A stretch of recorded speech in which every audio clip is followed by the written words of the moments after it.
Swastiastu, selamat pagi anak-anakku semua. Semoga ada dalam keadaan sehat dan tidak kurang suatu apapun. Nama Ibu Niwayan Budi Purnama Dewi, asal sekolah SMA Negeri 1 Rendang. Pada pertemuan kali ini kita akan membahas tentang teori pertumbuhan ekonomi dan pengertian pembangunan ekonomi. Dalam pembelajaran ekonomi, ini masuk pada KD 3.3 tentang mendeskripsikan pertumbuhan ekonomi dan pembangunan ekonomi. Nah, KD ini masuk pada dua indikator, yaitu indikator 3.3.1 tentang memahami teori pertumbuhan ekonomi dan KD 3.3.2 tentang memahami pengertian pembangunan ekonomi. Kita bahas yang pertama tentang teori pertumbuhan ekonomi. Teori pertumbuhan ekonomi ini terdiri dari beberapa teori besar atau bisa digolongkan menjadi beberapa golongan. Yang pertama, aliran klasik. Nah, aliran klasik ini dianut oleh beberapa ahli seperti Adam Smith, David Ricardo, dan Thomas Robert Malthus. Nah, masing-masing ahli memiliki pendapat yang berbeda-beda. Yang pertama atau bagian A itu ada Adam Smith. Adam Smith membagi pertumbuhan ekonomi menjadi 3, yaitu akumulasi modal, spesialisasi pekerjaan, dan pasar yang luas. Yang ke B, David Ricardo. David Ricardo berpendapat bahwa perekonomian terdiri atas 3 bagian, yaitu golongan kapitalis, golongan buruh, dan golongan tuan tanah. Yang ketiga ada Thomas Robert Malthus. Dia berpendapat bahwa kenaikan jumlah penduduk, kenaikan gaji,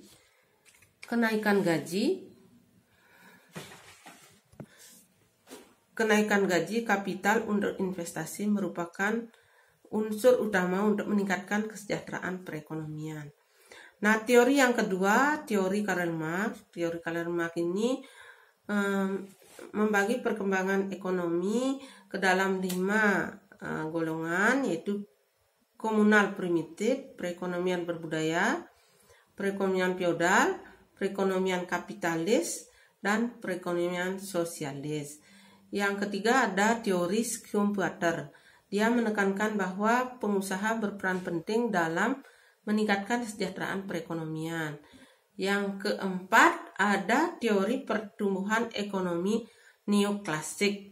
Nah, dalam teori ini menekankan pada cara investasi yang akan meningkatkan agregat dalam perekonomian.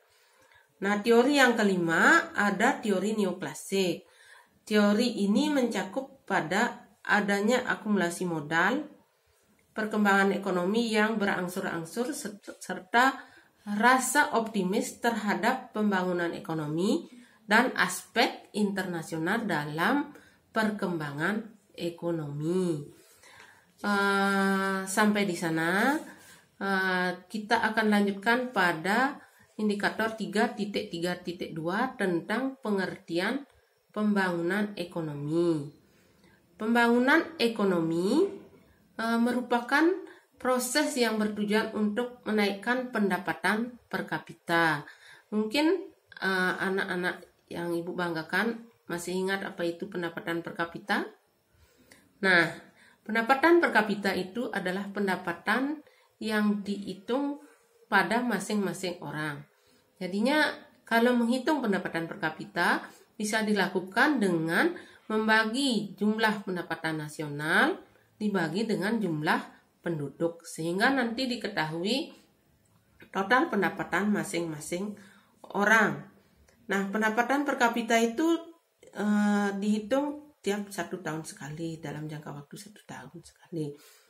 Nah, kalau kembali kita bahas tentang pembangunan ekonomi, pembangunan ekonomi ini diikuti dengan pemulihan struktur ekonomi dan perkembangan ilmu pengetahuan dan teknologi, atau istilahnya adalah iptek. Nah, sampai di sana mungkin kalian bisa nanti baca-baca kembali. Untuk pertemuan kali ini Ibu akhiri sampai di sini. Terima kasih atas perhatiannya. Om Santi Santi Santi Om.